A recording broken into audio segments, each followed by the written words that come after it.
Jauns gads ir kā jauna ēka, ko mēs pa ķieģelītim sākam būvēt, un tā katru gadu ar jaunu apņemšanos, plāniem un ambīcijām. Parasti ir tā, mums vajag nevis reālo fizisko lietu kaut kādu. Ir kaut kas ir vajadzīgs, paēst, padzert, bet mums vajag sajūtu, ka mums pietiek, ka mēs esam apmierināti, ka mums tas patīk. Un tieši tā sajūta ir tā, ko mēs visu mūžu medījam. Man pašam ir tāda mana filozofija ir tāda, ka mēs dzīvojam un kolekcionējam emocijas. Ja mēs esam dabūjuši ielikt tai savā kolekcijā labo emociju, mēs esam priecīgi. Mums atnāk kaut kāda nesevišķa laba emocija, mēs esam diezgan neapmierināti.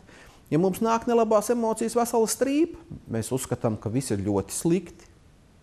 Lai gan, ja mēs salīdzināsim ar kaut kādu briesmīgu Āfrikas nostūri, droši vien mums ir ļoti labi. Viss ir ļoti relatīvi un viss ir, kā es saku, tomēr tas ir galvā, bet dēļ tās galvas mēs arī dzīvojam.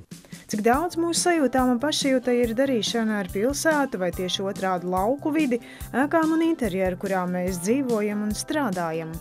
Daudz cilvēki domā, ka, lai dzīvot Latvijā, jāuzceļ kaut kāda kārtīga mūra pils un kaut kas tāds ļoti fundamentāls un nenormāli kaut kāds izturīgs un tā tālāk. Cilvēks var saprast, kādreiz tas patiešām bija nepieciešams, bieži karoja, bieži dedzināja, viss kaut kas notikās. Tagad tas viss ir pamainījies.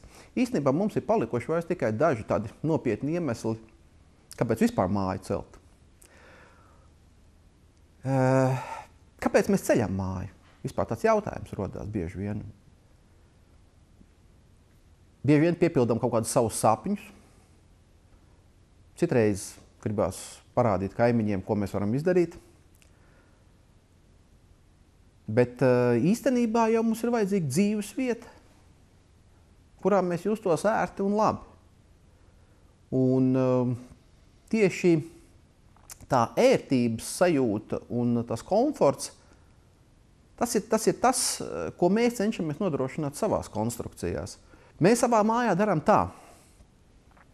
Ja reiz mēs liekam iekšā logu, mēs liekam logu no griestiem līdz zemē. Jo tā gaisma ir viena no lietām, kas rada tādu patīkamu plašumu sajūtu, par kuru mums pat īpaši nav jāmaksā atsevišķi. Lai mēs radītu tādu sajūtu, būvējot milzīgu māju, mums izies ļoti daudz materiālu, pēc tam mums būs tā māja viss jākurina un tā tālāk.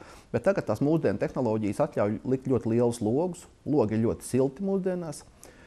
Un tādā veidā var iegūt ļoti tāds labs sajūtas. Daudz logu un gaišu apdara radīs plašumu mājā, bet nemazāk svarīgi ir tas, ko mēs redzam aiz plašajiem logiem. Divāns un televizors mājā stāv nemainīgi, bet aiz loga daba veido pati savu dokumentālo filmu. Es parasti saku tā, nav nemaz tik būtiski, kāda tā māja tur ir. Būtiski ir izveidot normālu, kā lai pasaka, tādu lielu laukumu, kur mēs redzam ārā to dabu, un tad tā daba ienāk tā kā mājās. Un es esmu ievērojis, ka parasti, teiksim, pie maniem, kad atnāk ciemiņi, neviens neskatās vairs tajā mājā iekšā, visu laiku skatās ar to logu ārā, jo tur visu laiku ir kaut kas jauns. Kaut kas uzziedējis, kaut kas kustās, kaut kas notiek, atlido putniņi, vēl kaut kas. Tas ir ļoti svarīgi. Manā paša pārliecībā vispār ir tā, ka vieta ir svarīgāka par pašu ēku. Ēku mēs varam uztaisīt vairākas reizes, teiksim, bet tā vieta tā ir tāda, bieži vien kādu daba un Dievs mums ir devis. Tā kā tas ir nenovērtējama lieta, ka tā daba caur tiem lielajiem logiem vismaz vizuāli ienāk, teiksim, mums mājās.